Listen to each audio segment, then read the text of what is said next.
While I Was Sleeping is the story of two women, Maddie and Chloe, and they're about the same age. And the novel basically is about what happens to a life if it's suddenly derailed, if everything that you'd planned and hoped for suddenly changes. And we open the book with Maddie, and she has a good job, lots of friends, but most importantly, we're meeting her at a time when she's just days away from marrying the love of her life, Ryan. And then suddenly tragedy intervenes and everything changes. And the story follows what happens to Maddie next and how she tries to rebuild her life, but also how it affects the people around her, her family and friends. So it's a sort of a ripple in a pond kind of thing.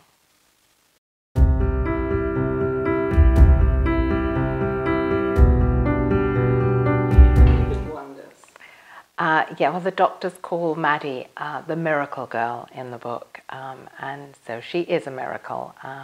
And yes, although I've not experienced one firsthand, I think I'm enough of an optimist to say I believe in miracles, even if I haven't actually seen it with my own eyes.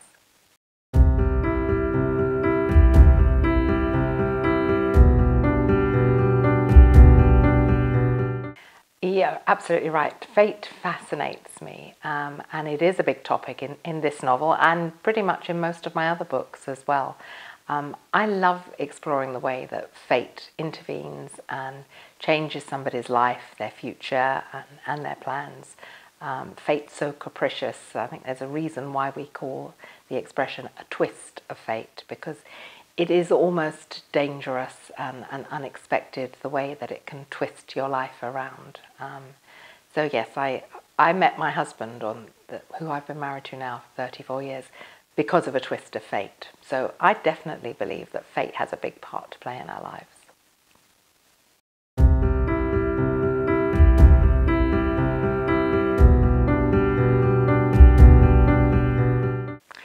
Oh, characters are funny things. Sometimes they pop up into your head fully formed, and you can recognize them. If you saw them sitting, on the other side of the room, you'd know exactly who they are. Other times characters can sort of come to you in small pieces. So with Maddie in this book, the first thing I knew about her was that she was fascinated with her mobile phone and interacted a lot on social media. And while that necessarily isn't a great part of the story, it was the building block that began her character and how she formed in my mind. Characters, for me, I have to be able to visualize them from the very beginning, so a physical description is always one of the first things, and a name. So I can't just put a holding name in place. I have to have the name that they're going to stick with. It's actually harder to name a character in a book than it is your own children, I've discovered.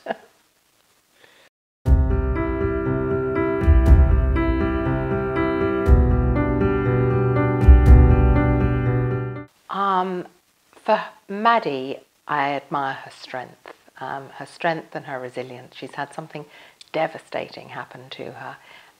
And she is sad, obviously she's sad, who wouldn't be in the circumstances, but you never see her wallowing in self-pity. She's always looking forward and looking to a future, which I find very brave, so I admire those characteristics. Chloe seems far more meek when we first meet her, a milder character altogether, but just beneath that surface there is a fierce loyalty and a passion for the people that she cares about. I got the impression that if Chloe was your friend, she would be your friend for life, and that's something I really like. Hope's just like any other little girl. She's got very few and simple needs to be happy. She needs her parents and her grandparents around her, her home, and maybe her friends at school. But obviously what happens in the book impacts greatly on her life, and how she deals with that just made me love her character all the more.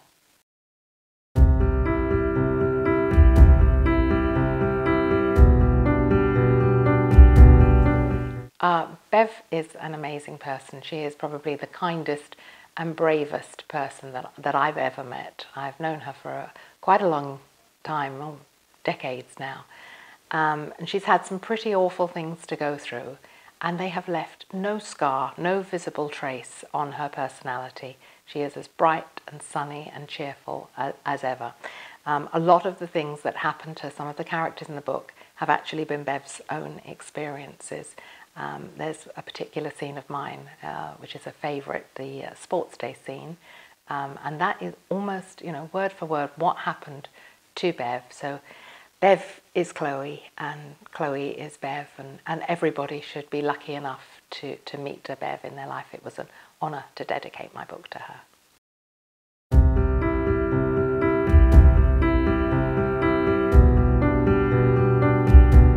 I think the mistake that you could easily make is to think you will follow the trend, see a trend and follow it. The danger in that is that by the time you actually get your book finished, the trend will have already moved on to be a new one.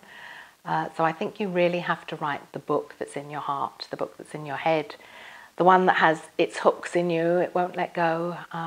Write the book that you would want to read, and hopefully you'll find a whole load of people along the way that want to do the same thing.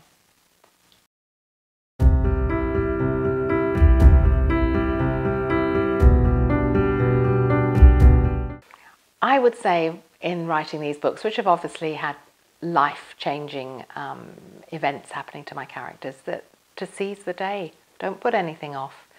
Live life to the fullest, cherish the people close to you because you never know when they might suddenly be taken away. Life's like a lottery. You have to buy a ticket, and if you don't play, you're not going to win.